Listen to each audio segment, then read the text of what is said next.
I'm not sure what you said. I really don't care. However, this is Commissioner Ed Rothstein. It is Thursday, August 24th. I guess we have one more week in August and going into September. So, and I was able to do that from my, I think, first grade understanding of the calendar. But anyway, before we Thank you, teacher. get started, as always, let's stand for the Pledge of Allegiance and a moment of silence. Pledge allegiance To the flag of the United States of America and to the republic for which it stands, one nation, under God, indivisible, with liberty and justice for all.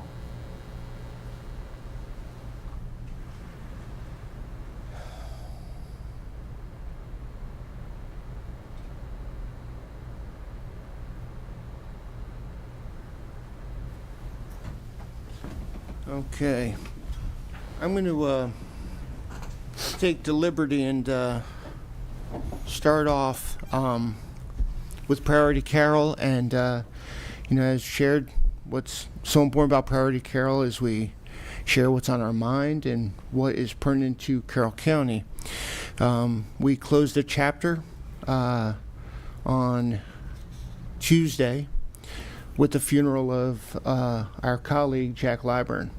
It was a beautiful ceremony, and besides what resonated with me with the amount of folks that were there showing his impact to the business community, the county, the region, and the state, was his youngest son, his daughter and youngest son, said some beautiful words. But what really resonated to me was when his son said that Jack would go out of his way to helping folks, doing whatever was necessary. And he said, but Jack never went out of his way. That was Jack's way. And I was like, wow, that was pretty powerful.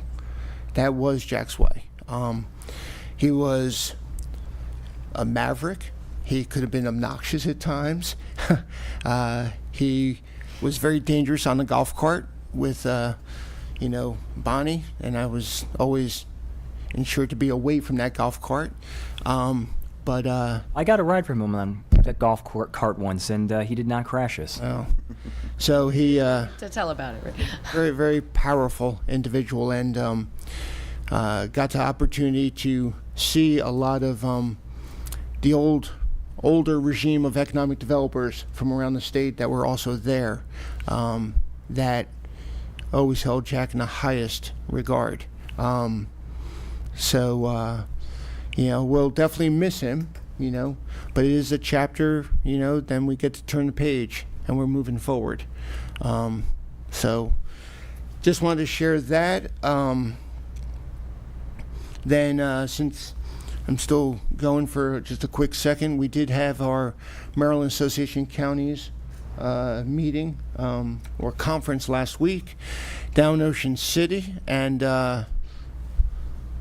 there's Ted. Okay. And we had the opportunity to, whether it be meeting with the leadership of Maryland, with the governor and lieutenant governor, but I won't say more importantly, that'd be rude, but as important was the administration. So we met with Secretary Addix, we met with Secretary Robinson from Commerce, we met with Secretary Woods, MDVA. Go back a second, I think. No, not that one. Oh my God. Anyway, I'm not sure what Chris is doing, but the governor, lieutenant governor came out to Carroll County and saw the damage from the storm. And there it is, just hold on a second there. And we wrote a letter of appreciation to the governor and his team, and telling him also they'll be following up with a letter of the ask of resources, so he's well aware.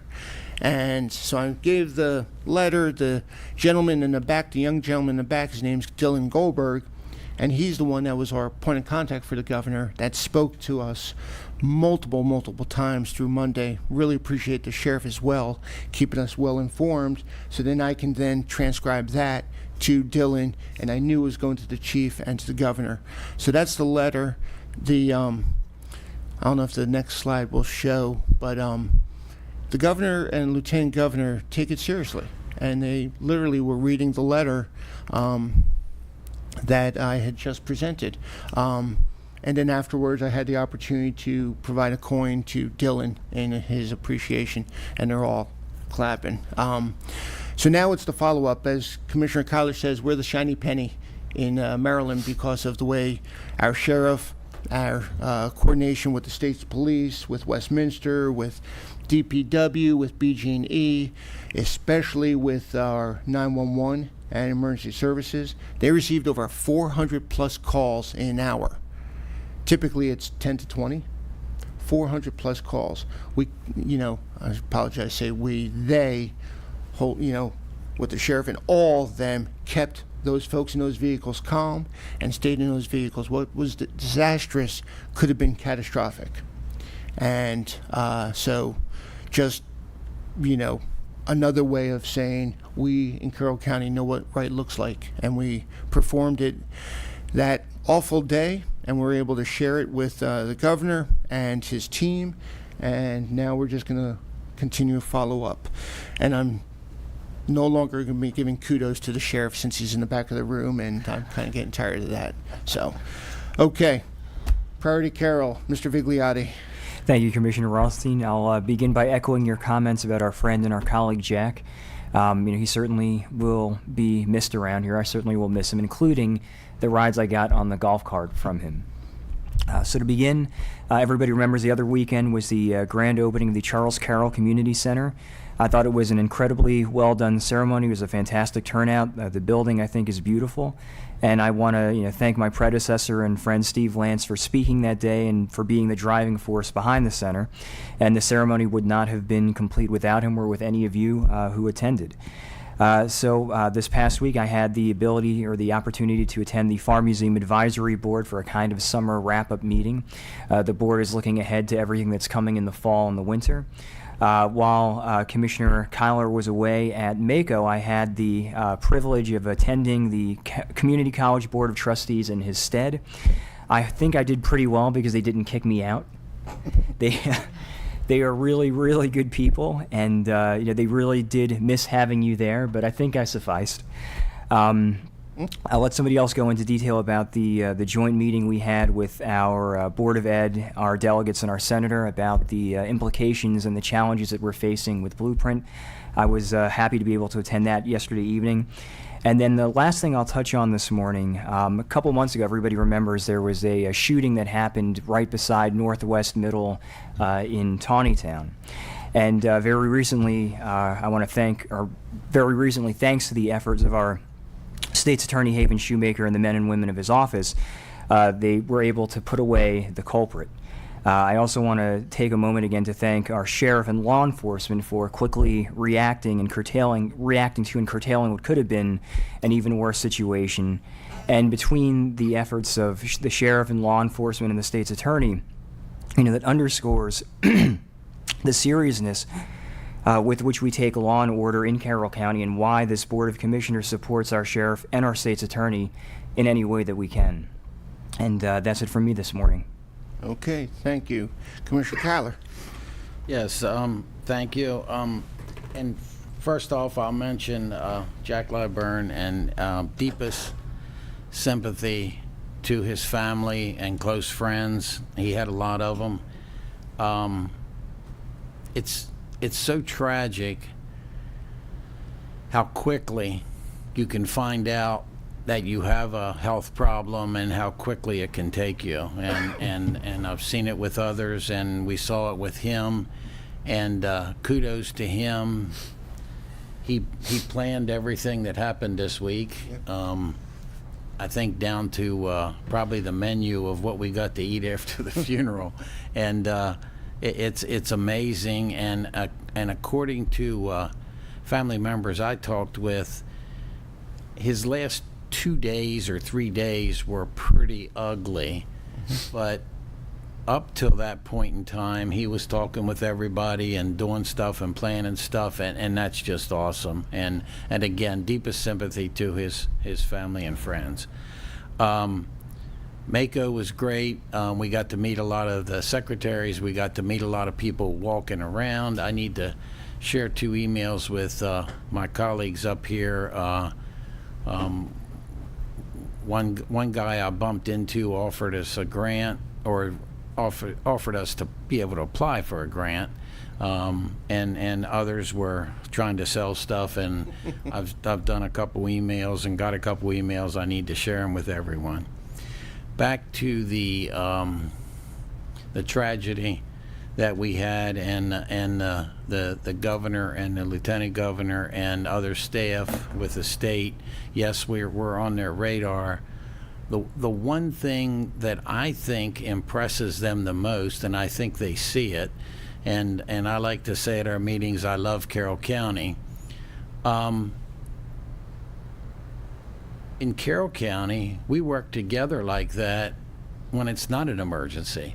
I think there's other counties, they would have been bickering about where the governor would meet and who was really in charge.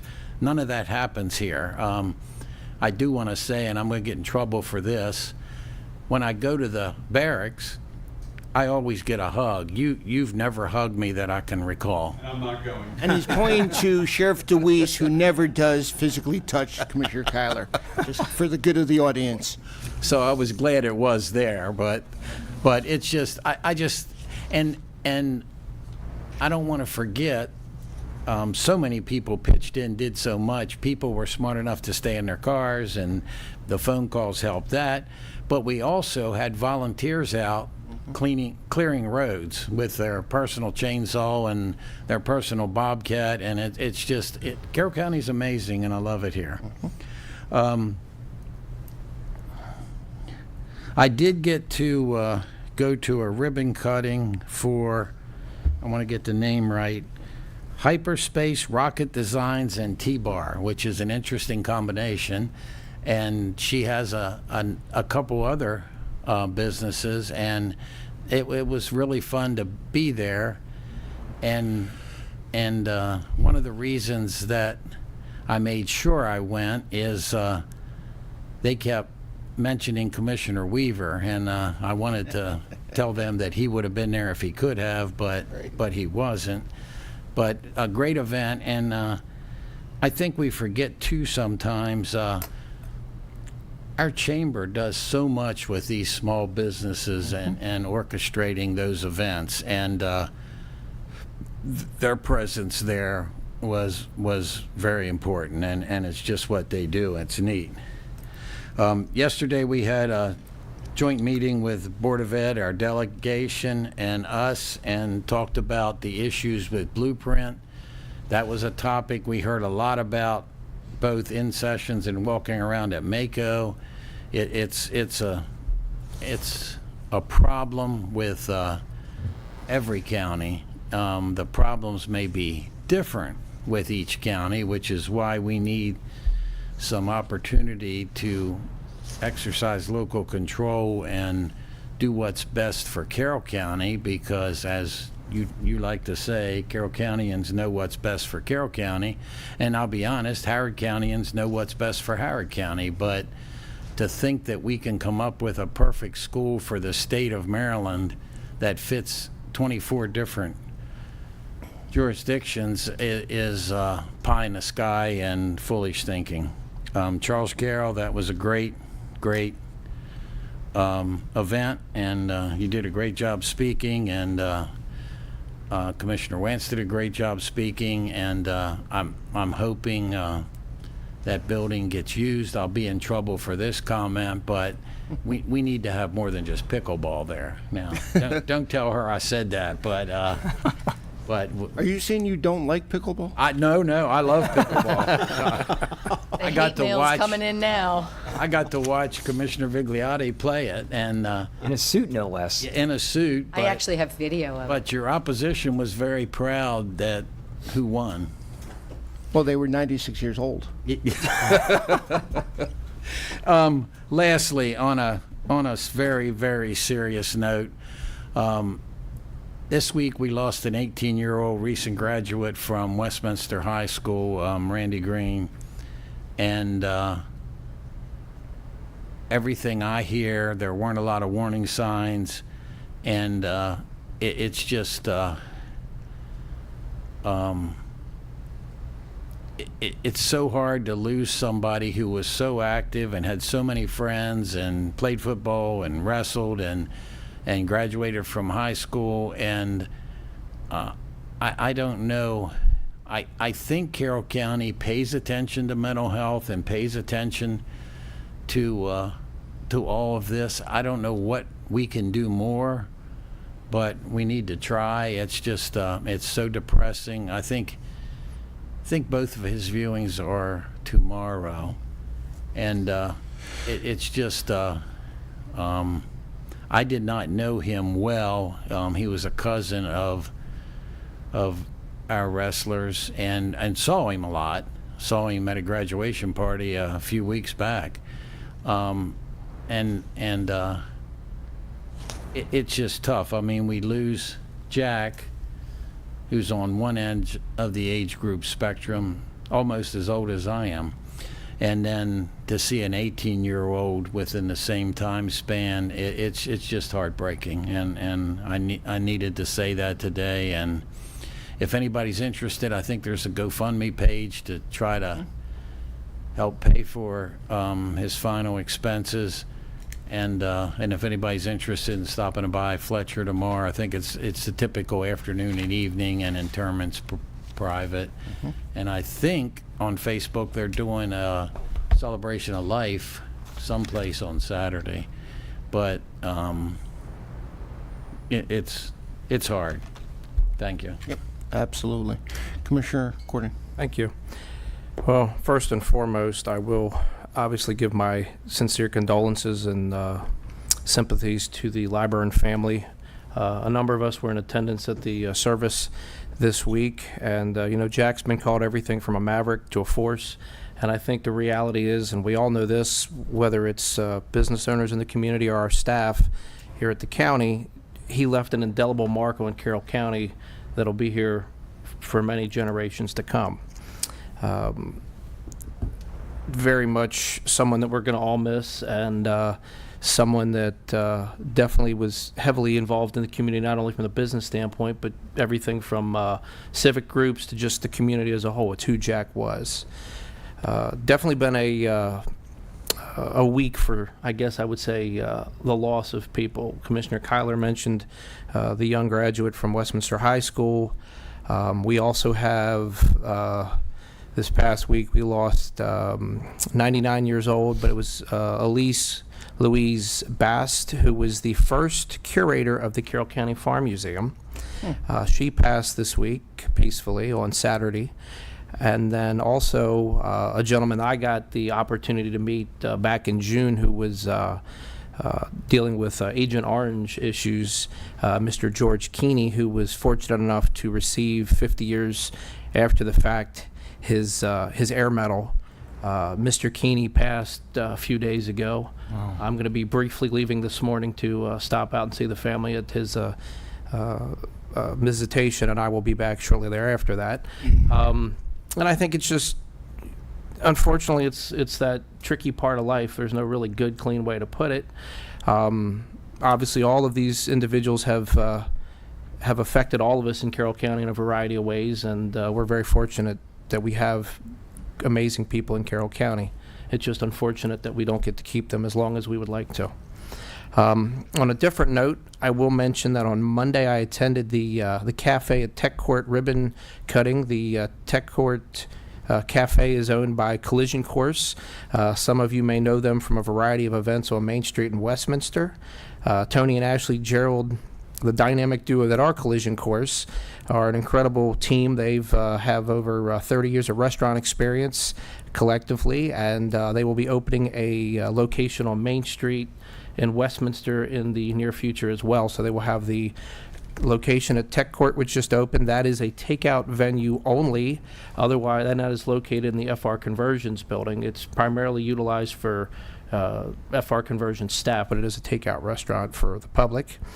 On Tuesday morning, I was able to attend the ribbon cutting for the Carroll County Health Department's Wheels, the mobile unit they've now set up for Health on Wheels. I think this is going to be a significant asset to the community, as there are people throughout our county, even though we consider ourselves rural. We don't realize sometimes, I think, how rural we are in places. This will give access to a variety of healthcare usage without having to come into the Carroll County Hospital or other locations for certain things. I think that'll be a huge benefit to the community. Look forward to seeing how that works moving forward. And it was great. We had Garrett Hoover from the hospital was there as well as a number of other parties touring that. And I just think it's going to be an incredible benefit. And that is all I have this week. Great. Thank you. Thank you. Commissioner Karen. Thank you. Good morning, Carroll County. So as far as Jack Lyburn, again, I didn't know him as long as many others, but I did feel like I got to know him. And in the short period of time that I did know him, he was extremely helpful for me down in my district to quickly understand and learn what was really going on in terms of economic development and some of the businesses and some of the other things that were happening down there or could happen. So for that, I'll be eternally grateful. And speaking of grateful, I was very grateful for the opportunity we had as a group to spend a little bit of time with his daughter and his staff, which I think he felt was part of his family prior to his passing. So for that, I'm extremely grateful, because I didn't know Jack as long as many others, but I felt like I did get to know him, and he will be missed. And I also appreciate Commissioner Kyler mentioning that young man. When I saw that, that's my children's age group, and it was jarring. My thoughts are with the family. It is extremely tragic. Mental health is hard. It's really hard. One of the easiest things we can come up with is for the ability to people to make a phone call. I know we've talked about 988 a lot here as a commission, and all 5 of us strongly support its efforts. So 988 is an option for people. Let's get that number out in the community and in our schools, in our families. Let's get it everywhere so people know that help could be as easy as a phone call. Thank you. Thanks, Commissioner Bugler. I appreciate it. It's still here. Let's put that back up. So I appreciate you mentioning that. I did want to mention,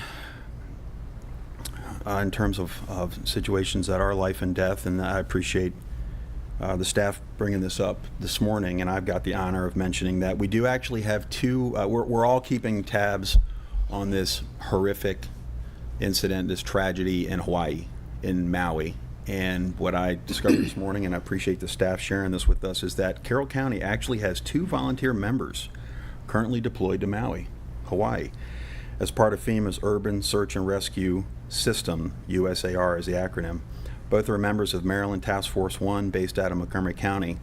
So that is just amazing. I mean, we've got 2 people from Carroll County, Maryland, all the way over in Hawaii dealing with that situation, which is just horrific, and it seems like it just goes from bad to worse. So I wanted to bring that up. And then lastly, Commissioner Kyler mentioned how great, I think we've all mentioned how great we get along here in this county. We have our differences of opinion sometimes, but we get along. And that was on display last night at the meeting between the Carroll County Board of Education, our Carroll delegation, and the commissioners.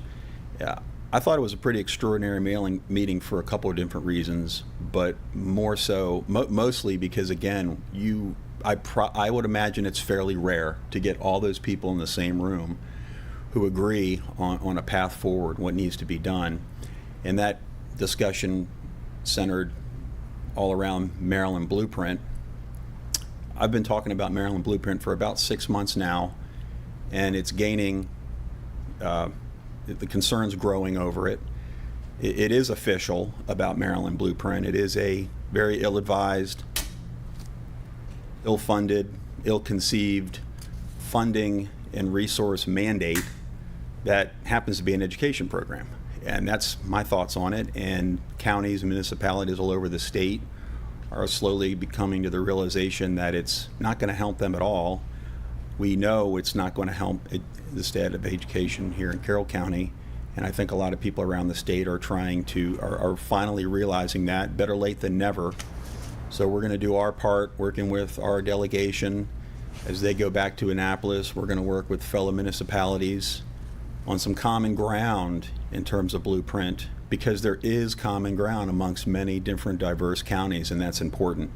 So you'll hear much more from us going forward, but that meeting last night I felt was pretty extraordinary, really, just if anything in the sense that we're all coming together and having a real constructive conversation, educating each other, and then looking at paths forward to how we're going to do what's right for the Carroll County Public School System and our children, because that's what it's really all about. Thank you. No, I appreciate it, and I don't think there's any jurisdiction in Maryland that brings together the Board of County Commissioners, Board of Education, and the legislators in one meeting. Or at least I have not seen or heard in my tenure that that's ever happened. So that is a testament to, us all working together.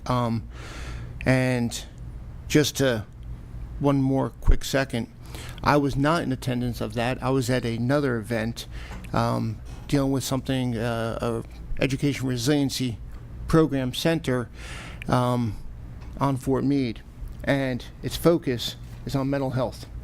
A large part of it. It's focused on a lot of things, but a very large focus on mental health. I'll be leaving at 10 to go back to the installation to talk about mental health in the military community, which affects all of us, because 8% of that workforce is here in Carroll County. And we're not just talking those men and women in uniform, whether it be red, blue, or green, but it's also the family members, and it's their neighbors, it's everybody. Everyone is affected when something happens. So I do appreciate the highlight of that and the importance. And those that know me, I'm not very silent when it comes to trying to silence the stigma of, challenges with mental health. Okay, let's move forward, and Ms. Carroll, let's talk about a change. Can I say one thing really quickly? I apologize. Go ahead. Sorry, because I don't use. There's a new addition to our public hearing room, an absolutely gorgeous desk now for presentation area that matches the other areas. You may or may not know this, but our facilities staff built all this furniture, including this new addition, and I think it really makes it look very nice. And Lisa gets to be there. They are, yay! Good job, guys. Well, hopefully they Awesome. signed it Nicely somewhere on done. the bottom or somewhere. So. And Lisa gets to be the first one to use it. Okay. The inaugural. Lisa, you have the honor, so don't mess it up. Don't mess it up. So we're going to talk about a change order of Steel Pavilion at Piney Run Park. Yes, good morning, Commissioners. Morning. Good morning. Morning. Lisa and Maureen get to be the first one. Yes. Yes, Sorry, word. that's quite all right. The Carroll County Department of Recreation and Parks entered a contract with Game Time, care of Cunningham Recreation, to construct a steel pavilion at Piney Run Park. The board concurred in December of 2022 to award this contract in the amount of $124,975.24. Since that time, a change order has been issued in the amount of $16,430, which exceeds the 10% of the original contract that has now requires the board to approve these additional funds. This project is funded through the LPPI DNR, and I will let Lisa take over to tell you about the pavilion. Yes, so this is totally 100% funded by the local parks and playground infrastructure grant from the state. This intent for this project was to have another company come in and take care of the concrete flat work, the silt fencing, topsoil, sodding, and soil stabilization. However, the Game Time company is willing to do that, so we don't have to bring in another outside contractor and add this into the current scope of the project. Motion to approve the spending of an additional $16,430 to Game Time, care of Cunningham Recreation, for the completion of the Steel Pavilion construction at Piney Run Park. Second. I have a motion. I got a second. Any discussion? Seeing here, none. All in favor? Aye. Thank you very much, ladies. Thank you. Guys, enjoy the rest of your day. You too. Okay, Thank you. Sheriff, why don't you come on up and talk about the driving simulator and the Dell Semi-Rugged Computers. Real quick note, Commissioner Gurn, it's Chief Tom Ledwell's wife is one of the responders to Maui. Oh, okay. She's in one of the urban search and rescue units and is a retired Montgomery County firefighter, fire and rescue down there. So with all the pressure he's got, his wife's in Maui for probably a month. So Not a fun trip to Hawaii. no, It's not the no, way you want to go, no. no, but they're good people, and so It's amazing. just to let you know that somebody we know. It's awesome. Okay, the Office of Procurement, in cooperation with the Carroll County Sheriff's Office, requests your approval to purchase a Parole Sim 7 law enforcement driving simulator with the needed accessories and a 4-year extended warranty to L3 Harris in the amount of $126,400. This cost is offered at a 20% discount off list price if the order is placed before September 22nd. The Maryland Department of Public Safety and Correctional Services has sent L3 Harris a notice of intent to award and is awaiting for final approval from the Maryland Board of Public Works, which is scheduled for September the 20th, 2023. The Sheriff's has been awarded a grant which will fund this purchase.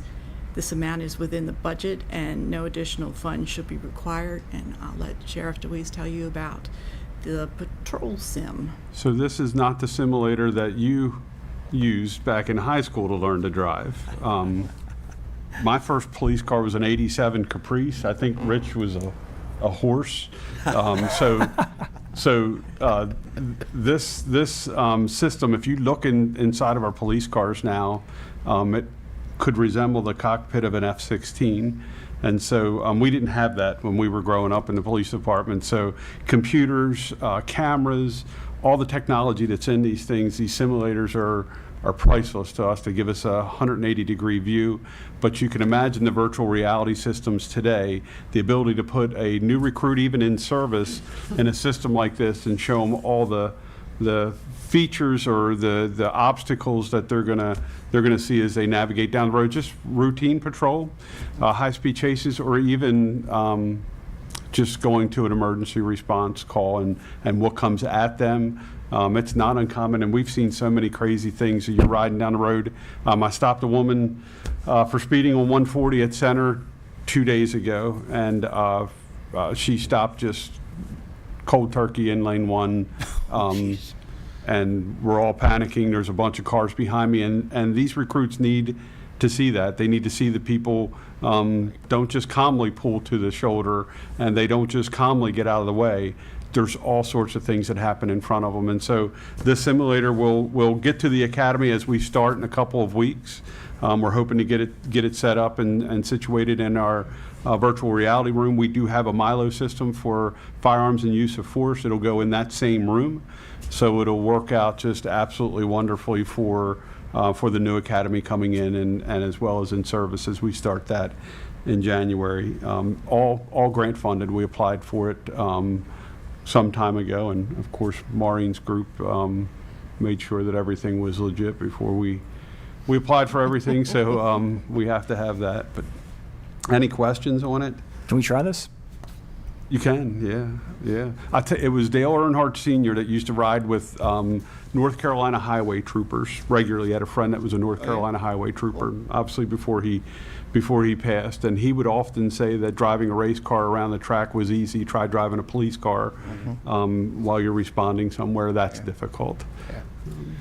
That's a long way from Mr. Stahl's driving class at South Carolina. Brother, I'm going to tell you, we were just talking about Guy Stahl. He was a football coach over at Westminster High, and he was and you guys remember the big steering wheel simulator, and it was junk, and we thought that's how this is the real McCoy. This is almost like you're out there on patrol. And then the computer sitting there, there's so many things that happen. These guys are looking down at their computer, and then everything stops in front of them, so we can teach them. Put the computer down, get to your call first, and then start looking at stuff. Good stuff.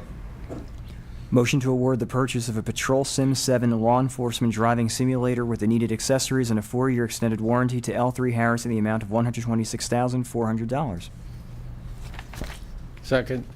Got a motion, got a second. Any discussion on this one? Seeing here none, all in favor? Aye. Aye. Okay, let's talk about Dell Semi Rugged Computers. Thank you very much. You leaving me, Maureen, or are you going to talk about this? Somebody else is. Oh, somebody else is. Not you. Semi-rugged. I'm not used to somebody else. I always feel more Since comfortable. you, I don't know, Hey, how are you? commented on the colonel, we're putting somebody else in just in Thanks. case, so. Good morning, Still in good Commissioners. hands. All right. The Office of Procurement, in cooperation with the Carroll County Sheriff's Office and the Department of Technology Services, requests your approval to purchase 38 Dell Latitude 5430 rugged laptops, docks, and accessories from Dell Technologies in the amount of $101,712. Dell Technologies was awarded a competitively bid contract through Maryland Education Enterprise Consortium hardware contract. This amount is approved in the fiscal year 24 budget, and no additional funds should be required.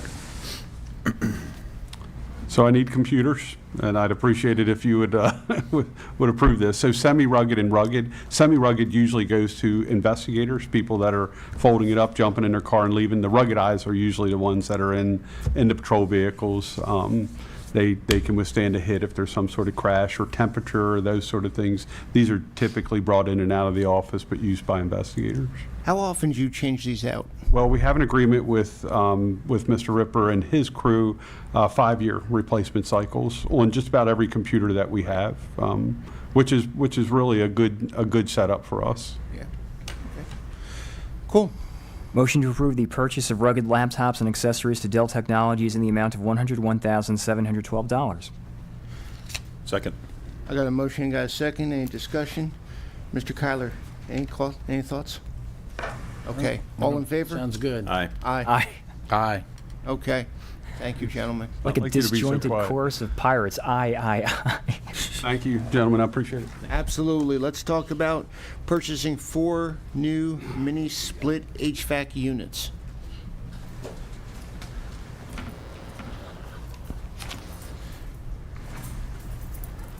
Okay, Ryan, you're 1 for 1. All right. Get through 6 or so. Morning, All gentlemen. right. Morning, Commissioners. Hopefully it gets through all of them.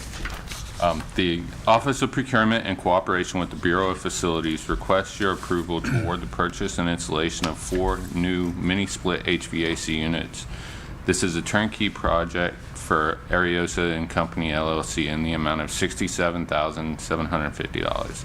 This purchase will be made via term contract 12106 that was awarded to Ariosa and Company LLC. This amount is approved in the fiscal year 24 budget, and no additional funds should be required. Morning, Commissioners. This project involves installing 4 mini-split service AC service units on the 4 floors here at the county office building to cool the IT rooms. This will increase dependability with the growth and demand of these IT rooms, and adding more servers, more heat load. This will be more controlled space, more environment for the equipment. Currently, right now, we have large units on the roof that have to run 24/7 just to control the cooling in a 10 by 10 room. So feasibility, it's not too feasible to throw a 460 volt unit on 24/7 to cool one little room. So this will take us and be able to shut those larger units down and run a more efficient unit just for that room. So we're going to save energy, demands, money all around on this project. Awesome. It'll be interesting to, figure out after like either 6 months or a year, the efficiencies and the dollars that we actually do save compared to last year, or you know what I mean. So Yep. so I do appreciate looking at for efficiencies, which usually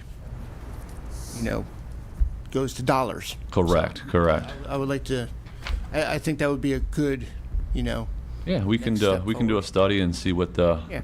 the demand is from last year to next year with these units installed. That's not. I think just looking at the bills, looking at yeah, it's easily done. Cool. Okay. Any questions on this? That he's the project manager on this particular job, so he has some other details if you have any questions. Now we saw his hand behind your back doing this, so. Okay, that's okay. perfect. Motion to approve the purchase and installation of 4 mini-split HVAC units to Ariosa, am I saying that right? Ariosa. Ariosa and Company LLC in the amount of $67,750. Second. I got a motion, I got a second. Any discussion? Hearing none, all in favor? Aye. Okay, let's talk about a roof replacement over at the Humane Society. All right. The Office of Procurement, in cooperation with the Bureau of Facilities, requests your approval to award Garland DBS Incorporated a contract to perform improvements to the roof at the Carroll County Humane Society in the amount of $299,980. Garland DBS Incorporated was awarded a competitively bid contract from Omnia Partners. JBK Contracting of College Park, Maryland is an authorized agent of Garland DBS and will perform the work. This amount is within the adopted 24 budget and no additional funds should be required. All right, once again here, Commissioners, the Carroll County Humane Society was constructed in 1981 with a new addition in 1998. Garland will be removing all existing roofing materials down to the decking. This work will include replacement of the flat roof section of the tar and chip along with the shingled areas of the structure. Garland will use a cool seal product on the metal roof section as well to seal and waterproof the metal roof section. Garland is a contractor who puts all the roofs on all the county facilities. In order to be Garland certified, the contractor has to go through an amount of training, certifications with Garland because this is a warranty process, 30-year warranty on this roof, so they got to back the materials up. So they want to have a professional installation on this particular job. Cool. Okay. Motion to approve the roof, I'm sorry, Commissioner. I just wanted to ask, Sure. are you pretty safe in assuming the decking is all adequate? Or if that gets uncovered and there are rotten areas, whatever, is that a change order or is that covered already in this? Yeah, so we did do a core sample. The areas that we took, the decking was fine. There could be some areas that we did not find. If that's the case, it is broken down in their proposal on how much that would cost us extra per square foot. So we do have that incorporated in the bid. Okay. Good question. Very good question. Sorry. No, I'm sorry. Better answer. That was good. Right. Motion to approve the roof improvements of the Carroll County Humane Society building to Garland DBS Incorporated in the amount of $299,980. Second? Second. Motion, and there's no conversation because I got 2 seconds. All in favor? Aye. Let's talk about the roof replacement over at Westminster Library. The Office of Procurement, in cooperation with the Bureau of Facilities, requests your approval to award Garland DBS Incorporated a contract to perform improvements to the roof at Westminster Library in the amount of $150,989. Garland DBS was awarded a competitively bid contract from Omnia Partners. JBK will Contracting of College Park, Maryland is an authorized agent of Garland DBS and will perform the work. This amount is within the adopted fiscal year 24 budget and no additional funds should be required. So in this particular job, this is at the Westminster Library. This building was constructed in 1980 with an addition added on in 2022, which is known as the Commons. Roof will include removal and disposal of the existing slate roof that is over the rectory. And with their removal, they're going to be installing new 3/4 inch plywood decking and new standing seam metal on that that structure to match the existing roof that's on the Commons area. This is a standing seam. This will be installed again by JBK, who won that competitively bid project. All the drains, gutters, edging, coping will be replaced at this time as well on that particular structure. So any questions, we're here to answer anything you may have. It's starting to bother me that you're answering all the questions that I have prior, so that's good. Okay. Commissioner Kyler, did you want to ask the question about No. Okay, I- already that answered. would Isn't it? be redundant. Motion to approve the roof improvements at the Westminster Library to Garland DBS Incorporated in the amount of $150,989. I'll second that. Okay. Any discussion on this one? All in favor? Aye. All right, Commissioners, I appreciate your time. Thank you very much. Thank Mr. you. Myers, come on up, talk about the airport and the roof repairs. Good morning. Morning. Maybe a little personal. You're losing a lot of weight. You look great. Pound or two, Or 3 or 4. You look great. about 100 and some now. Wow. Yeah. And you're wanting to do that. Yes, sir. Yes, sir. Okay. That's always a good question. Okay. Yes, sir. Yes, sir. I apologize being so personal, but you look great. Well, thank you. I appreciate Absolutely. that. I really do. A lot of starvation and misery, but we're getting there. Okay. All right. The Office of Procurement in cooperation with Airport Operations requests your approval to award Garland DBS Incorporated to perform improvements to the roof at Carroll County Regional Airport in the amount of $149,939. Garland DBS was awarded a competitively bid contract from Omnia Partners. Raintree Services Incorporated of Jacobus, Pennsylvania, I think it's Jacobus, is an authorized agent of Garland DBS and will perform the work. The work will include all preparation of roof surfaces as specified, seams, fasteners, penetrations, curbs, skylights, etc. Cleaning and priming of existing metal panels, prime at a quarter gallon per square, cleaning of building transition and installation of coating on vertical panels up to 12 inches, install extended counter flashing along rising wall roof ridge to improve drainage away from the wall, installation of cool seal coating base coat at 1.5 gallons per square, installation of cool seal coating top coat at 1 gallon per square. This amount is within the adopted fiscal year 24 budget and no additional funds should be required. Okay. Morning, Commissioners. We're repairing and coating all the office area roofs on the county corporate hangars. Just as the gentleman just described, we're also using the Garland Roofing Company, as Justin just described. The flashing system where the office areas meet with the hangars themselves have failed in several places. We've had problems with water coming into the office areas. As you can imagine, that's a little bit of a problem. This will replace the current flashing that we have now with a flashing system we've replaced in the FBO building last year. It's been working quite well. Many of the metal panels on the roofs are showing signs of metal fatigue and rust, and this will repair and coat the roof so it'll last much longer. Trying to be proactive here without needing to replace the roof. This work comes with a 10-year guarantee.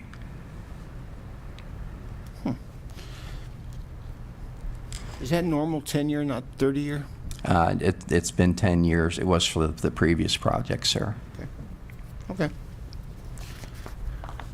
Motion to approve the roof improvements at the Carroll County Regional Airport Hangar Office to Garland DBS Incorporated in the amount of $149,939. Second. Got a motion, got a second. Any discussion? Seeing here none, all in favor? Aye. Thank you so much. Thank you, Commissioners. Thank you, gentlemen. Okay. We have a change order on chip seal surface treatment.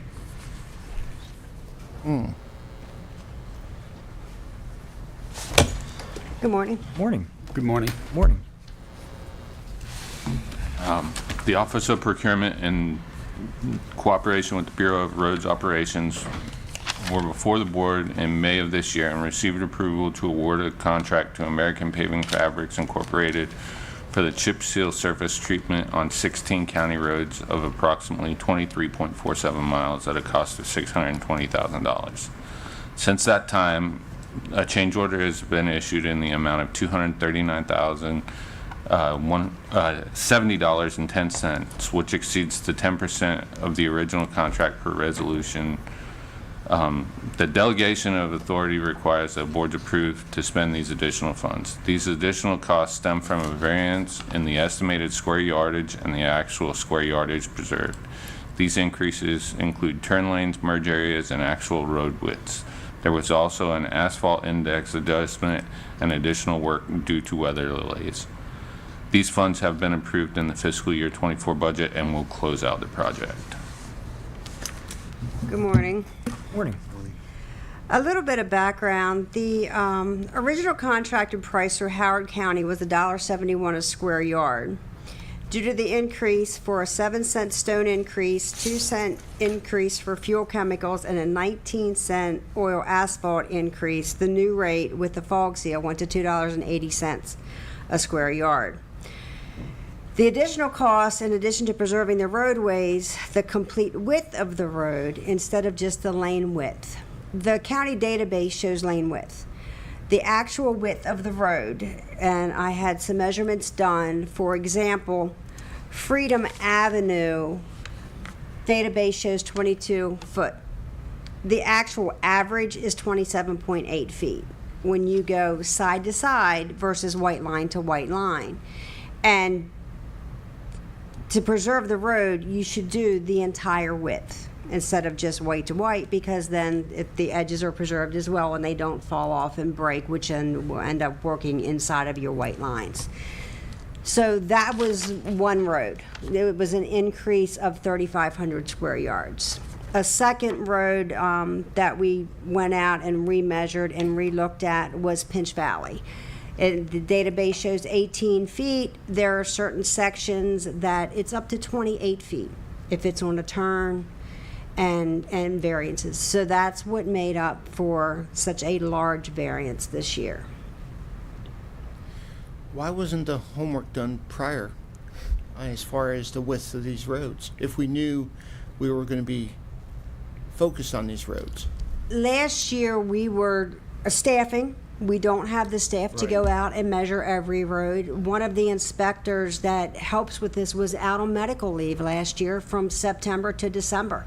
That left us with one inspector to maintain all nuisance complaints, all utility complaints, staffing. Okay. I mean, that's a fair answer. It's just, we approved this in May, and we have a change over about 30%, increase now. I mean, y'all know how I don't appreciate the change orders by themselves, but this one, I feel like it could have been prevented in such a large amount if the homework was done prior. But if the reason was staffing, then it leads to the question, were we comfortable with this project and the information we had in May to come forward and spend $620,000, or should we have waited to understand the problem set more before we went forward? I just, it's a lot of money, and like a lot of things, I mean, I understand it's in the budget and all that, but it's a big change order dollar amount. It is. And I don't think we can wait on it, because the roads are not waiting on us. They're deteriorating every year. So I got you. It's just. So moving thoughts. I mean, moving forward, we'll have some idea of this because Well, unless we don't have staffing. Well, probably half the difference was escalation. Correct. Yeah. Correct. The Yeah, escalated costs. I mean, which that. is the I mean that for what the bid price was through the Howard County bid to $2.80. You're talking 90-some cents a square yard. And we couldn't lock them into a price. No. You have the adjustments put in these bids. These contracts are awarded for 2 and 3 years. So you're looking at the old original number and then the escalation. And I asked American to break it down for me, and it was 7 cents per stone increases. Right. We've seen it just with our invoices that we get from Martin Marietta and from C.J. Miller. The Right. day-to-day invoices are coming in much higher, and then what we used to pay. I got you. So, I don't know.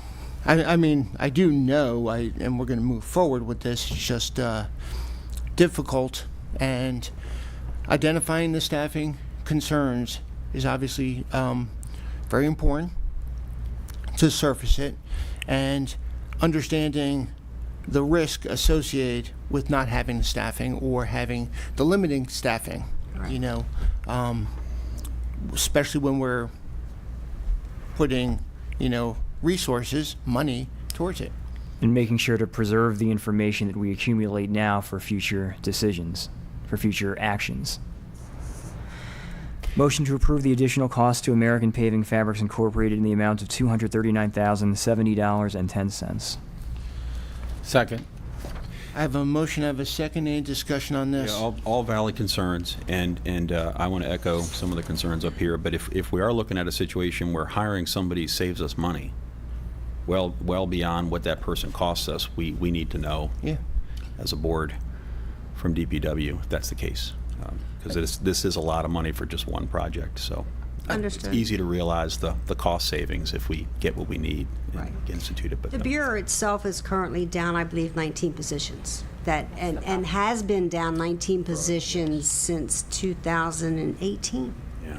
So taking those 19 positions, and just to add on to what Commissioner Karen says. Yeah, I mean, well, in that context too, I see your point. It's not as much as this position doesn't Available, exist. It's right. just we can't find the people and that is Exactly. unfortunately not uncommon throughout this Right. region. And one of the lazy people. inspectors that could have measured these roads, as I said, was out on medical leave, which left us one inspector. But we can't rob from another area because with the entire workforce being so understaffed, it's very hard to basically rob Peter to pay Paul to be able to get some of these things accomplished. But also understanding, just to take it one step further, because I absolutely agree, is are any of these positions able to be outsourced to a company or an individual to meet these needs and by project? So you're outsourcing it to a firm to say, hey, here is the task. We do not have the resource in-house because of the short staff. It may cost $50,000, for somebody to get out there and do the work necessary, but we'd still be saving $180,000. So just ways to think of solving the problem, especially with the staffing issues that we have, and it is very difficult. I mean, it is not,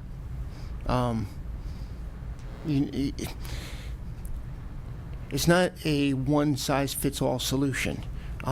It's just when I see change orders like this and the reasoning, the cost, that's one thing of things going up. But when you start sharing that, understanding the widths of the roads are not what you thought they were, then that lesson learned could be how do we outsource and get the right measurements to do the right things. Just think through that. But it would not have saved us money. Right. The only difference is they would have known at bid time the total price. Right. Oh, no, absolutely. Still this total price, you're so it right. doesn't save a You're right. penny. No, you're Yeah, right. and- We wouldn't go through a change order. It'd be the initial cost. And- Correct. And in the initial- future, that's what we're looking to do. Yeah, and the bulk of this is escalation. You're right. And my opinion, you ultimately get the best bang for the dollar when you do unit price work like this. Correct. Than have contractors estimate it and try to do a lump sum. You're gonna. This is the best way to do it, I think. Right. And the only difference is we would have known in May. We would have paid But still, the then. majority of it's the escalation. Right. Right. So we would have paid then as opposed to paying then and Yes. now. Okay. I got you. I just thinking through this. So. Oh, Okay. We had a motion. We had a second. We had some good discussion. Appreciate the dialogue. All in favor? Aye. Aye. Thank you. Thank you very much. And contract award construction services for the Citizen Services Cove building. I'm out of here.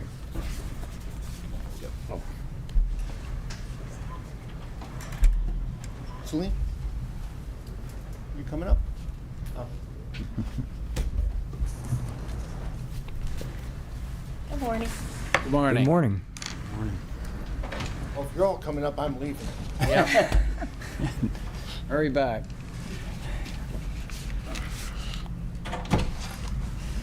What'd you do to the board, guys? I don't know. Do we have a quorum? So we got the three best commissioners here, so you'll be fine. Oh, I had to say it. You I know. teed I that walked one you right for up me. to it. I did.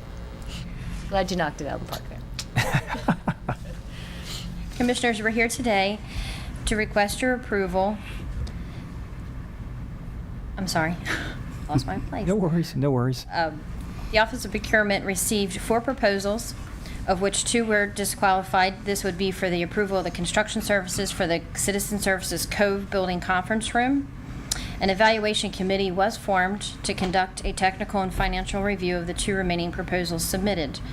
The committee evaluated all the proposals based on criteria detailed in those proposals.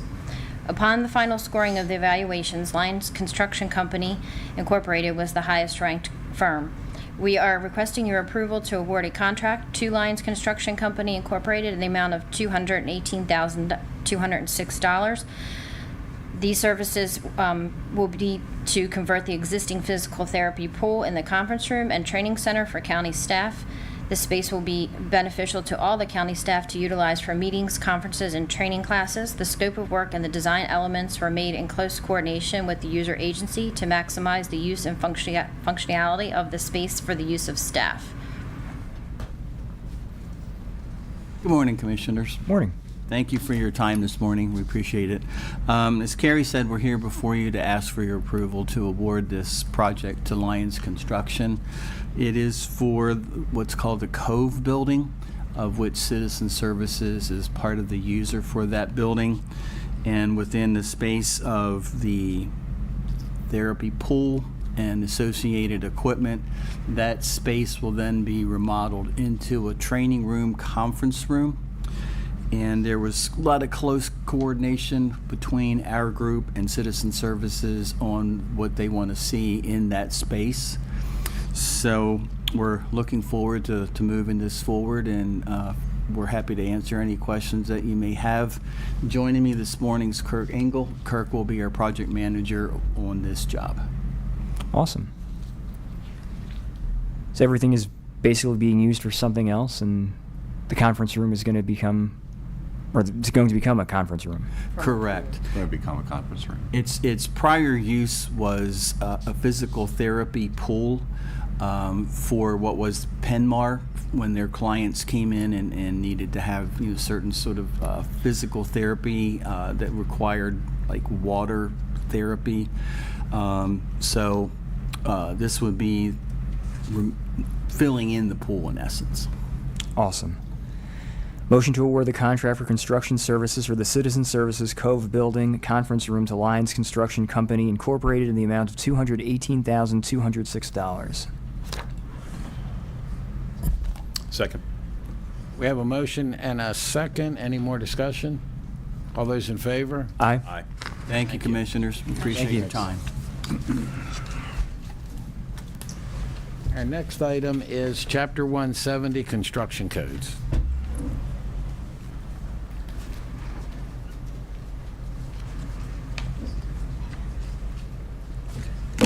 Good morning. Morning, gentlemen. Good morning. Morning. So we're here as a follow-up to our August 3rd public hearing for the adoption of the Chapter 170 construction codes. We've allowed the record open for 10 days. Mike or I have not had any comments from the public or contractors or anything like that on that, so we're here today for your approval. I haven't received anything myself either.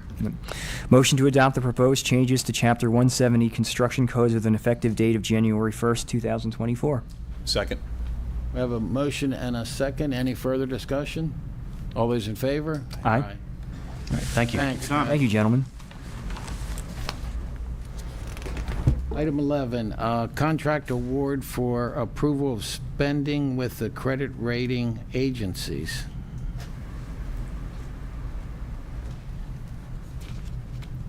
Good morning, Jenny. Good morning, Commissioners. So we're here this morning to request your approval to contract with Fitch Rating. That's one of the three primary credit rating analyst agencies that we use for bond credit rating. They have a fixed fee. It would be $27,000 for any par amount issue of bonds between $25 million and $50 million. So for our November 23 issue, we're looking at issuing about $30 million, so our rate would be $27,000. The cost is within the project's budget and no additional funds would be required, and the county attorney's office has reviewed for the legal sufficiency for that contract. Just a little background to understand what this is. Bonds are a funding source of capital projects that you have approved in the Community Investment Plan CIP book. In order to achieve the best value for the taxpayers' money, The county works with each rating agency to obtain a credit rating. So we work with the 3 rating agencies who are Moody's, Fitch, and Standard & Poor's. What does that mean for the county? A credit rating measures the credit worthiness of the county or the ability to pay back bonds by the county. Investors base their borrowing rate on these credit ratings. So a county that's AAA, like us, would and should get a lower interest rate than a county that would be of equal size that was rated BBB. So currently we are a county with AAA rating from all 3 of those rating agencies, and maintaining these ratings allows us to stay competitive in the bond market. So I move that the Board of Commissioners approve the spending for Fitch Rating Services.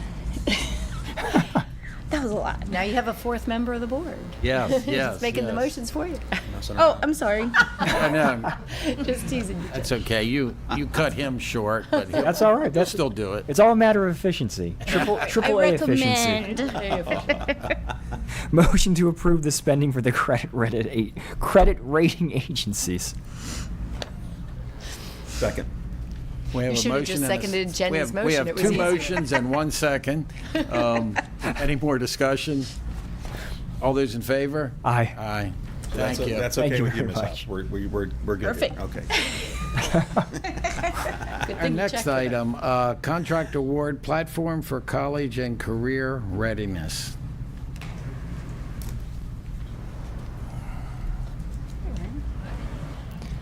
Good morning.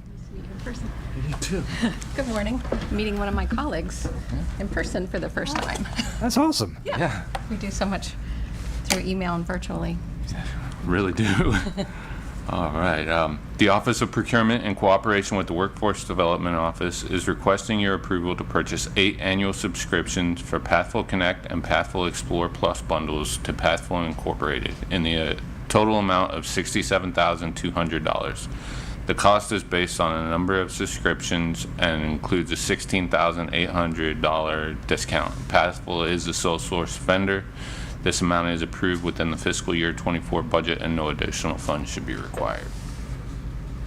So the background on this, Commissioners, is this is a subscription tool that we used during COVID when everything had to go virtual, and we found that it was very well received. The committee that's working on Pillar 3, the Carroll Community College, Workforce Development in the public school system, the committee working together felt that this would be a great tool for middle school students that are, we're trying to create career awareness and soft skills development for this group of young people. And the tool that we're very excited about that made this a sole source was that it allows for live streaming and video connect, and it will not only help the career coaches in the middle schools, but it can bring industry into the classrooms. So it levels the playing field for everybody. It takes away the burden of sometimes field trips that aren't available to everybody. So we think this is going to be a great tool, and every middle school student will have an account that will follow them through middle school that they can do work. And it also measures the work they've done. It does micro-credentialing that's looking at soft skills that they can develop for career pathway. It's good to see technology being used in a far more positive way. Yes. Yeah, it does help us sometimes. Is it possible, will this go beyond middle school in future years, or this is pretty much covers? So in working with Carroll County Public Schools, they do have a platform that they use called Naviance in the high schools, and they are happy with that at this point, but we would take the recommendation of the school system. So this is bringing in a digital platform into the middle schools, in which in Pillar 3, we've decided to really focus our work to work with those middle school students so they can develop career awareness and perhaps a potential pathway that will set the stage for them, their curriculum in high school. And that's really how we want to follow this. So the use case for this particular platform then is something that is going to be in the classroom or with counseling or extracurricular? Both. So students can work with a career coach, and there's one in each middle school under this platform, and or under the pillar, I'm sorry. But yes, they can do that with somebody. They can do it on their own because they have an account. The school's team is putting together when they'll be working on this in classes such as the FACS class, perhaps, and then individually with coaches. But any middle school teacher, when they're teaching a math class and they want to demonstrate how students might use this math in everyday work that they could do, or an industry, it could bring that industry expert into the classroom to support the curriculum and back up the teachers, sort of, this is why you need this. Yeah, how many of us said, am I ever going to use algebra when I finish this? Exactly. We all ask that question. I wish I'd paid more attention. Yeah, we want to keep the enthusiasm of the middle schoolers going and just help them visualize what they could be. And this demonstrates the other piece of this, the work that they'll do independently through video exploration, so they can see what a day in the life of looks like. It can place them in jobs, and I think you can only see what's around you sometimes, and this will open up a lot more to all the students. So we're really excited about the platform. There are other school systems, I think there are 4 statewide that are going to be using it as well at this point. Cool. Motion to approve the purchase of Pathful Connect and Pathful Explore Plus bundles to Pathful Incorporated in the amount of $67,200. Second. Any more discussion? All those in favor? Aye. Aye. Thank you. Thank you very Yeah. much. And now we have operating budget transfers for Carroll County Public Schools. You gentlemen look a little familiar. Morning. We'd also like to speak more about the blueprint if you have. Go ahead, Mr. Burke. Good morning, Commissioners. Morning.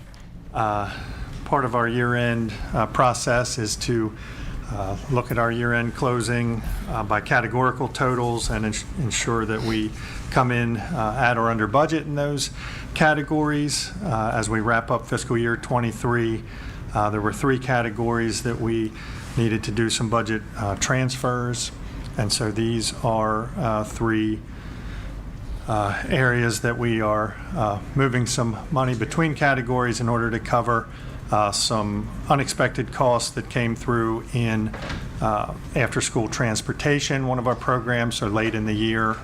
Some additional costs related to the fire restoration at South Carroll High School that will be covered by insurance proceeds.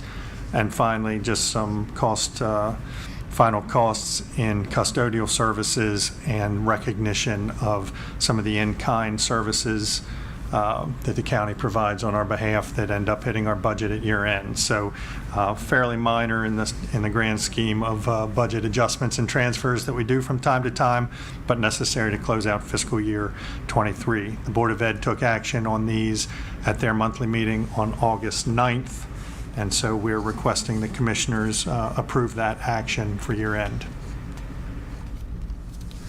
I'm glad you mentioned the incident at South Carroll High School. Did we ever get a final verdict on the cause of that fire? It was a wiring issue. Okay. Yeah, and we had that pretty quickly from the fire marshal, so there was a little bit of wanting to follow up and review video cameras just to make 100% sure there was no access to the building, but it turned out to be a wiring issue.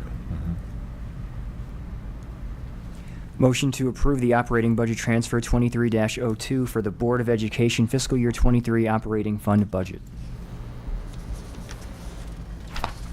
Second. Thank you. We have a motion and a second. The 3 of us, maybe we ought to keep it.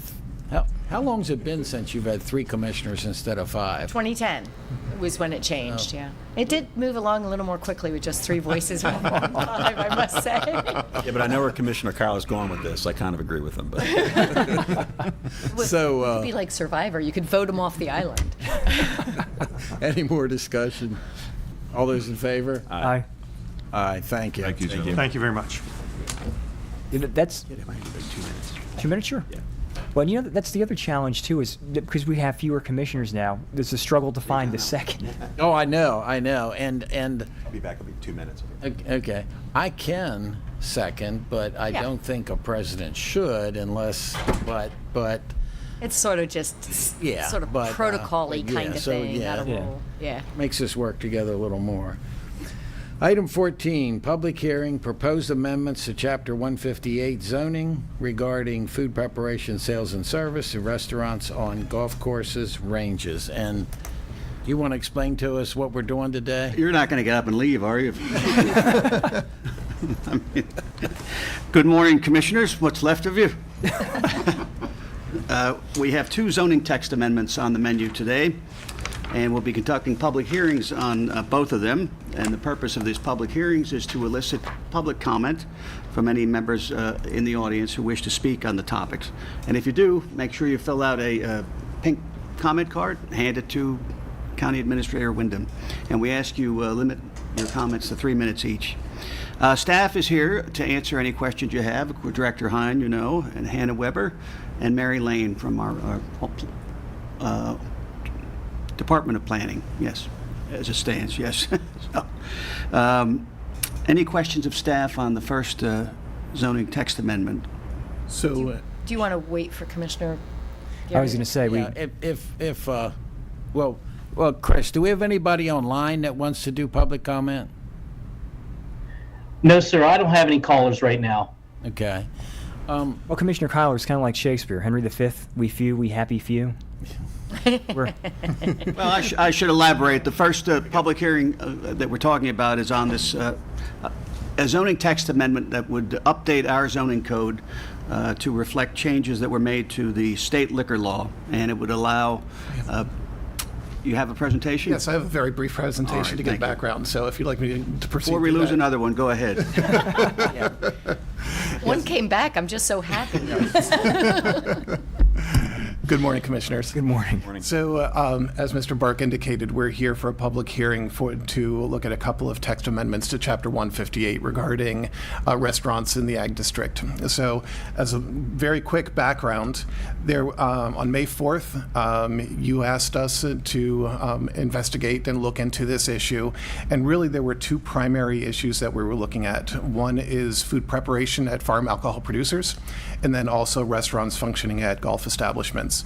On July 18th, the Planning Commission gave both amendments that we presented to them as recommendations, a favorable recommendation back to you all. We presented that information to you on July 27th, and you agreed to direct us to go to public hearing, which is why we're here today. So again, the purpose of the farm alcohol producer amendment is to make the county code consistent with the state liquor requirements. And our recommendation is a very simple change to add in text that essentially states that the county code will follow the state law.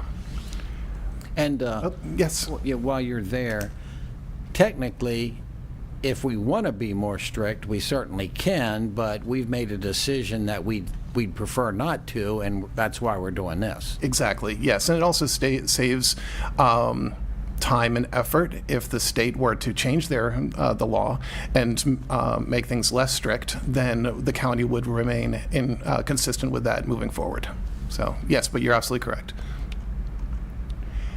Regarding the restaurants at golf courses, our understanding is that the industry, the golfing industry, it's pretty common for restaurants to coexist at golf facilities, whether it's a golf course or a driving range.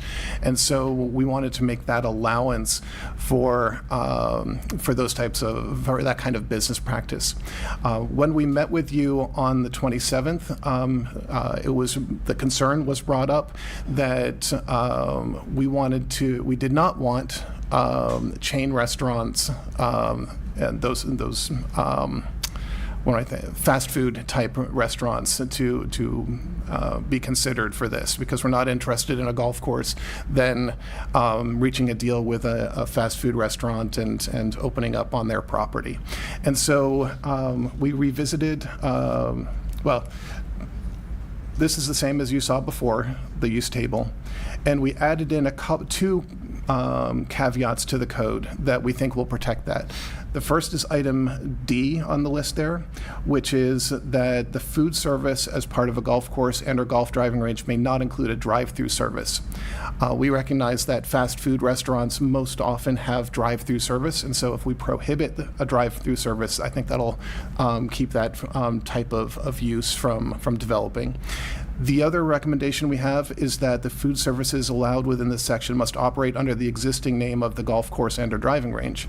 So if it was a fast food chain type restaurant, they would want to take advantage of the marketing power of their brand name, right?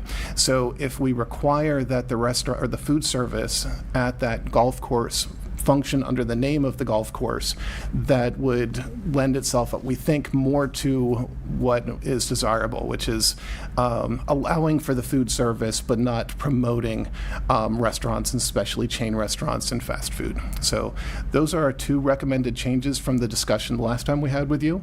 But at this point, we would open it up for public comment and so on. Well, yes. Before the public comment, this is being proposed as allowed uses, not conditional uses, correct?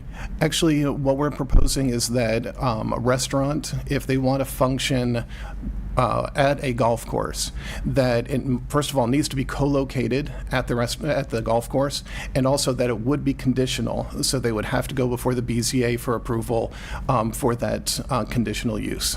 And my next question was going to be, what's the difference? But you essentially asked that if it's an allowed use, they don't have to do that. Correct. If it's conditional, they do, and there can be some more restrictions. Yes. Given at that point in time. Absolutely. That's the difference. Yes, and it also opens it up for additional public comment. So Yes. it's a public meeting, so the public can express their opinions during the BZA process as well. Okay. And technically, we will need two different motions for this, but we can do the discussion and the public comment covering both, correct? Correct. Okay. Any questions from up here? No, sir.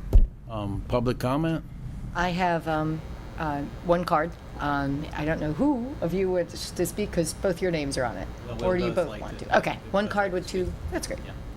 So, good morning, Commissioners. My name is John McGuire. I represent the family that owns the Cold Saturday Farm in Finksburg, which you may be familiar with. But the brief history is that the farm has been approved to conduct farm alcohol production services. It is in the very late stages of getting a permit to do the public works. In fact, those documents are kind of floating around probably in Mr. Burke's office right now. But what we're here for is not to critique the language in the two proposals today.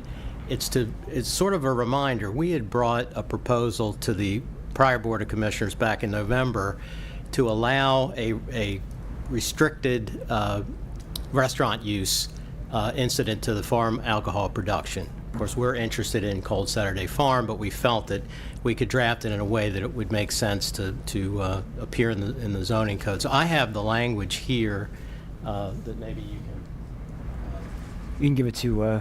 follow along with me.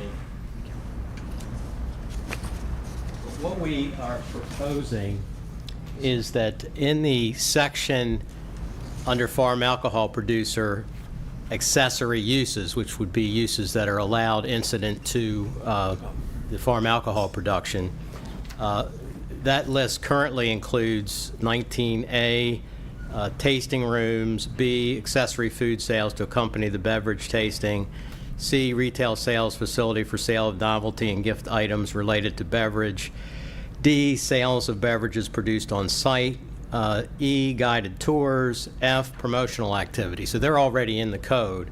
We would propose the addition of G, which is highlighted in red, a reservations-only dine-in restaurant with a seating area not to exceed combined square footage of the farm alcohol production, storage, and retail areas, which incorporates existing agricultural or historical structures on the grounds, and then, of course, subject to integrated site plan approval with the main farm alcohol producer facilities and the bulk requirements, which would include setbacks that were otherwise applicable to the farm alcohol producer use, which are already in the code. So what I'd like to do, what we would like to see is for you to incorporate this in the current initiative to amend the text to include this. I know we're a little bit out of the process, but we just didn't realize until this was presented to the Planning Commission that it was back up for discussion, but we're very close in nature to what you're considering now. You're considering restaurants in a rural area, and there's still a keen interest by the Cold Saturday Farm operation to pursue this in the future. This is not something that's ready for approval with the rest of the farm, but it's something thinking ahead. And what I'd like to do is, that's what we're asking for, and we're hoping you could do it now. If you feel it's more appropriate to send it back to the Planning Commission, that's okay, because it's not part of what's underway at the moment, but it's something thinking forward. And I'd like to just have Aaron Bean, who is a representative of the family, to explain to you what his vision would be as an example of how this would work at the Cold Saturday Farm. Thank you. Thanks, John. Good morning. Thank you very much for your time. I won't take long. I know he's already used 3 minutes. I just want to introduce myself. My name's Aaron Bean. My father, Garnet Bean, bought Cold Saturday Farm in 1980. We were raised there. It's on the National Registry of Historic Places. The long and the short of it is we're about to embark on a distillery construction and operation and special events because we want to commercialize the farm and keep it in the family. We don't want to subdivide another farm. It's a beautiful, beautiful piece of land. And we certainly invite you all to come out and see what we have planned. The situation we're in is that we have a beautiful home that was built in 1765, French colonial stone manor house that we're trying to figure out what to do with in the future. So it's a very unique, special situation. We're getting the farm alcohol production designation.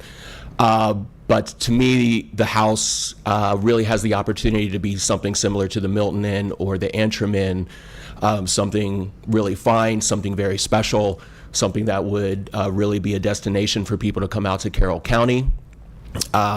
Again, something reservation only, probably 3 or 4 nights a week, set menu sort of something. But the house deserves to really tell its story and kind of move into like a new generation. My father's lived there for 40-something years.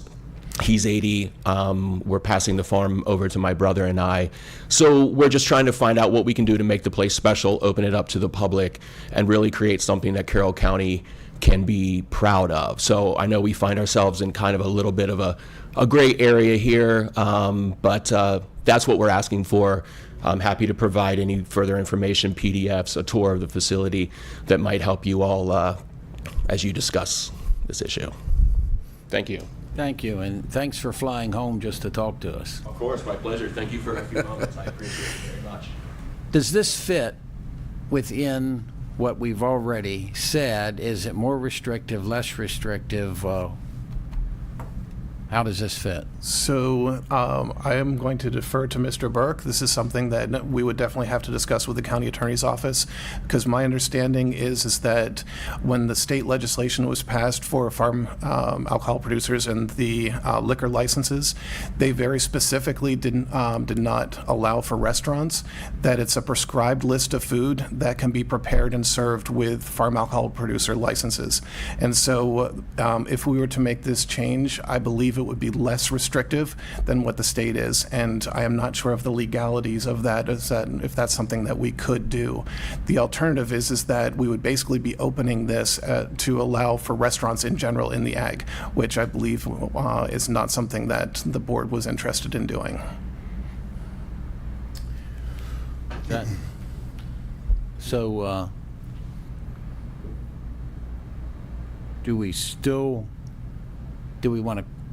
we want to close the public hearing and have you guys entertain that and get back to us, or what steps? We can certainly do that. That's yes. fine. We can compare what this would allow with what the other item would allow and see what we come up with. So I'm glad you brought that up. So we do have businesses in the county that are farm alcohol producers that do have reservations at their establishments, dine in, but the difference is that there is a prescribed methodology to the food and what they can serve and prepare. So I think what's being asked for here isn't too far off from what exists, but of course I know you have a vision of what you want to do with your particular establishment, so I guess that's where the differences are. So I wanted to mention that. I would also encourage you to do site plans for whatever you've got going at the Now. and now. They are, Appreciate yes. it. Thank you. Yes. Just checking. I was got it behind you. But so yeah, I don't know where to go with this. I mean, I think this is an issue that I feel we're all coming to terms with. We're getting a lot smarter about. We realize there's a need. We realize we have this fantastic county, this fantastic rural county where things like this are perfectly suited for, if we can find a smart and right way to do it that doesn't restrict businesses, and that's what we want to. Yes. That's what we're here for, right? I don't know. So just to clarify further, if the intent is to function, and I'm going to say like a restaurant with reservations and so on, but maintain that stick to that prescribed list of what the liquor state liquor license says, there would not need to be a change to the county code to allow that, because what we're proposing is that we maintain consistency with the state law. My concern is that this would be less restrictive than what the state law says, and would want to talk with the county attorney's office as to whether that's something that's allowable. So what we're really talking about here with this is not necessarily whether or not they can or can't prepare the food, but it's the kinds of food. Yes. I mean, you can have a winery and still take reservations. People come in to eat pizza or whatever, but it's specifically. I guess the request here is to move beyond the scope of the prescribed foods. Yes. Exactly. Yes, and back before children, when I could afford the Milton Inn or the or the Antrim, I'll tell you that their list of food is much better than the one in the state liquor law currently provides. Yes. But if the way the proposed wording is, if we were to stay with what we're doing after you evaluate, and the state would change rules that this fit in the state's guidelines, then it would automatically fit in our guidelines. Yes, you are correct. So if we cannot do not, you all may have to go to the delegation and some state people. Yes. So my thought is that, based on the hearing and where we are with what we have in front of us today, I'm comfortable with moving forward with that, but I have no problem whatsoever continuing a discussion about maybe looking at that expanded list of foods that might be prepared in certain places. But for where we are right now today, I think we're pretty set with the chapter amendment to 158 before us.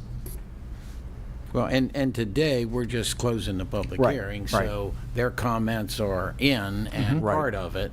Right. And so we can act accordingly. Yes. But When we make a need, decision. We need two separate motions to close Yeah. the public hearing. It's a motion to conclude the public hearing and keep the record open for 10 days. Second. Any more discussion? All those in favor? Aye. Okay. And then we need the same motion for the zoning restaurants and golf I'm courses. assuming we have no public comments on the restaurant issue at the golf courses. Do we have any on the line? And we have nobody online still, correct? That is correct. Motion to conclude the public hearing and keep the record open for 10 calendar days. Second. Any more discussion? All those in favor? Aye. Right. Okay, thank you. Very good. Thank you. Thank you.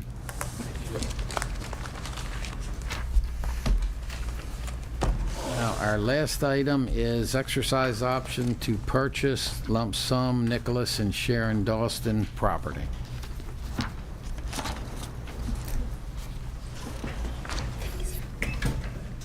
I'll drive, I feel like. Good morning, Commissioners. Morning. I have with me here Jackie Bratoon to discuss a final approval for an ag preservation project. I'm here. Oh, and we also have JP. I was just waiting for people to get out the door. I apologize. No worries. Good morning. And JP Smith, our program manager.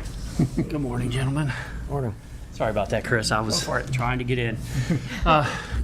Good morning, Commissioners. Morning. We're here before you today for final approval of one of our remainder properties that's owned by Nicholas and Sharon Dawson. Located at 1665 Goldsmith Drive in Westminster. Property consists of 106.78 acres. We have no lot rights to retire. We are retiring the commercial development potential. Fair market value of the land only was $373,498.26.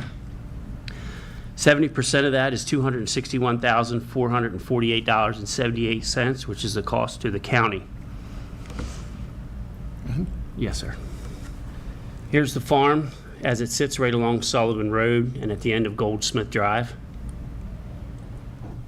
And here's how the farm fits in with all the preserved acres on Sullivan Road and Faulkman Valley. So it's a great addition to our program. Here's a 10-acre tree planting that they're doing with soil conservation on the farm. Some other pictures of the landscape. So once again, we're here before you today for final approval of the Nicholas and Sharon Dawson property at 1665 Goldsmith Drive, 106.78 acres, and at a cost of $261,448.78. Motion to exercise an option to purchase an easement on the Nicholas and Sharon Dawson property in the amount of $261,448.78. Second. Any discussion, questions? No real questions. I'll just make a quick comment. I do like when we're looking at the map how contiguous that is versus, the other surrounding properties we already have in AgPres. I think that's very nice to see. That is exactly one of our charges. That's one of the things we're trying to do is build large contiguous tracts. And normally if we have something that's not contiguous, there are other farms available that are contiguous. And sometimes that's all it takes to start another area is for one person to step up. So, appreciate your consideration. All those in favor? Aye. Aye. Thank you, Commissioners. Thank you very One much. last thing I wanted to mention, we're at 78,715 acres currently preserved in the county. So, we appreciate all your help and support. And we have some more coming, right? We have plenty more coming. Awesome. Can't wait to get over 79. That's great. Won't be long. That's good. Thank you. Thank you all. Thank you very much. Thank you. Thank you. How many's on the board? Our advisory board, we have 5 farm members on the advisory board. Okay. Just curious. Yep, no problem. Thank you. Thank you, gentlemen. We have no more public comment, correct? And then administrative. On the line. Sorry, do you have someone on the line, Chris? No, we have no one on the line. No one on Thank the you. line, Thank you, okay. Chris. Administrative session open. Does anybody have anything before we do agenda reviews? No, sir. Nope. I'm good. Okay. Morning, Wanda. Good morning. Morning. Morning. Okay, week 1, Monday, Tuesday, the 28th, 29th, nothing shows. On Wednesday, East Middle School tour, Gordon, Kyler, Rothstein, Vigliotti at noon, and 6 p.m., Planning and Zoning Commission, virtual Commissioner Gordon. Thursday, 8 a.m., closed admin, 9 a.m., Priority Carol, which has an item for overdose awareness. And disaster preparedness. Item 1, new ordinance, public safety nuisance calls, and that is the public hearing. Correct. Item 2, exercise option to purchase, 2 properties. Item 3, discussion and decision CTS holidays. Item 4, change order for extend construction inspection services for Sykesville, Maryland, 851. Item 5, approval for purchase microwave radio replacement and upgrade. Item 6, contract renewal Adobe subscriptions. Item 7, request approval additional funding to volunteer emergency services. and administrative open. Everybody's comfortable with that agenda? Yes, sir. And then there will be closed meeting for land acquisition. And the podcast is Commissioner Garin. And for the record, I was at Mako and did not do mine last week, so I don't know if my pay gets cut or what's happens. but, Yeah. I should have asked you to do that when you did the trustees meeting. Next time. Okay. Week number 2. Monday, September 4th is Labor Day. Tuesday, September 5th shows nothing. Wednesday, September 6th, Opioid Senior Policy Group, Commissioner Garin. Planning and Zoning Commission, virtual Commissioner Gordon. Wanda, could you check that and make certain? Because I know we've got the one on the 30th. I don't believe there's one on the. You don't think there's I do one not believe so. If we virtual could or just, if we otherwise? could check that. I know the virtual should be the week prior. Okay. So you guys want to verify that? If you could, yes. On Thursday, 9 a.m. County Commissioners open session, 8 a.m. closed administrative, and that is Commissioner Rothstein's podcast. Any additions or changes? Is that a fact that we don't have anything scheduled? I assume we do. I don't have anything yet. Okay. I'll be getting some. If we could get Mr. Ripper on, talk about broadband that day, that'd Yes, be great. he's supposed to be contacting Wanda about that. Okay. So I thought he was maybe even doing the 31st. So. That would be fantastic. I'd love an update myself. A motion to adjourn? So moved. Second. All those in favor? Aye. Aye. Thank you. Thank you. Thank you.